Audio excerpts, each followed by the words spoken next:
স্মরণে অভয়া প্রতিবাদে সামিল অভয়া মঞ্চে ব্যারাকপুরের পক্ষ থেকে আজ তিলোত্তমার পূর্ণ বিচারের দাবিতে ব্যারাকপুরে স্মরণ সভায় অংশ নিল নাট্য ব্যক্তিত্ব ও সমাজের বিশিষ্ট ডাক্তাররা। একই সাথে স্মরণ সভায় উপস্থিত ছিলেন তিলোত্তমার বাবা ও মা।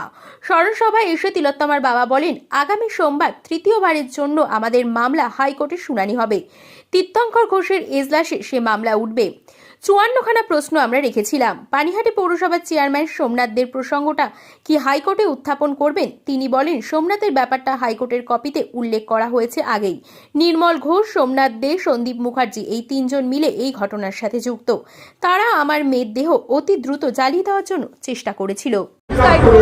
বলছি যে সোমবার দিন প্রথম আমাদের মামলাটা তৃতীয়বারের জন্য হাইকোর্টে শুনানি হবে এবং হাইকোর্টের যিনি বিচারপতি তীর্থঙ্কর ঘোষের এজলাসে মামলাটা উঠবে। তার জন্য আমরা ৫৪টা কোশ্চেন কোর্টের কাছে রেখেই আমরা ছিলাম এবং তীর্থঙ্কর ঘোষ বলেছিলেন যে ক্লারিফিকেশন সুপ্রিম কোর্ট দিলে তবে আমি মামলাটা শুনতে পারবো। তারপরে সুপ্রিম কোর্ট ক্লারিফিকেশন দিয়েছে এবং মামলাটাকে হাইকোর্টে সিঙ্গেল বেঞ্চ শুনতে পারবে। কি প্রস্তুতি নিচ্ছে? আমরা সেই প্রস্তুতি, সেই ৫৪টা কোশ্চেনের উত্তরই হাইকোর্টের কাছে চেয়েছি। ওই কোশ্চেনগুলোই আমরা উত্তর খোঁজার চেষ্টা করব। আরেকটা প্রশ্ন হচ্ছে, আপনি যেটা কালকে অভিযোগ করছেন যে সোমনাথ দে তাকে পুরস্কার দেওয়া হলো, এই সোমনাথ দের বিষয়টা কি হাইকোর্টে নতুন করে আপনারা উত্থাপন করবেন? সোমনাথ দের ব্যাপারটা শিয়ালদা কোর্টের রায়ের কপিতে উল্লেখ করাই হয়েছে, সুতরাং এটা নিয়ে আর নতুন কিছু করার দরকার নেই।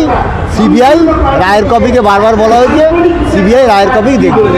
কি বলেছে সোমনাথ রায়ের কপিতে বলা হয়েছে যে নির্মল ঘোষ, সঞ্জীব মুখার্জি এবং সোমনাথ দে এই তিনজনে মিলে এরা তথ্য প্রমাণ লোপাটের সঙ্গে যুক্ত, এটা বলা হয়েছে এবং তারা আমার মেয়ের দেহ অতি দ্রুত জ্বালিয়ে দেওয়ার জন্য অনেক রকম প্ল্যান প্রোগ্রাম করেছে, সেগুলো রায়ের কপিতে উল্লেখ করা আছে। এই মামলায় অনেককে দেখা হচ্ছে নতুন করে যে নার্সদেরকে দেখানো হচ্ছে। যেহেতু মামলাটা হাইকোর্টে আসার পরে মামলাটা সিবিআই একটু নড়ে চড়ে বসেছে এবং নতুন করে সবাইকে কাউকে ডেকেছিল, তাদের আবার ডেকে জিজ্ঞাসাবাদ করবে। নির্মল ঘোষ, সন্দীপ মুখোপাধ্যায়, সোমনাথ দে, এদেরকে জিজ্ঞাসাবাদ করা হয়েছে কিন্তু এদেরকে কেসে নথিভুক্ত করা হয়নি।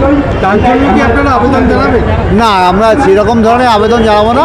আমরা হাইকোর্টের কাছে সমস্ত প্রশ্ন রেখেছি, হাইকোর্টের কাছেই আমরা প্রশ্নগুলো উত্তরটা চেয়েছি।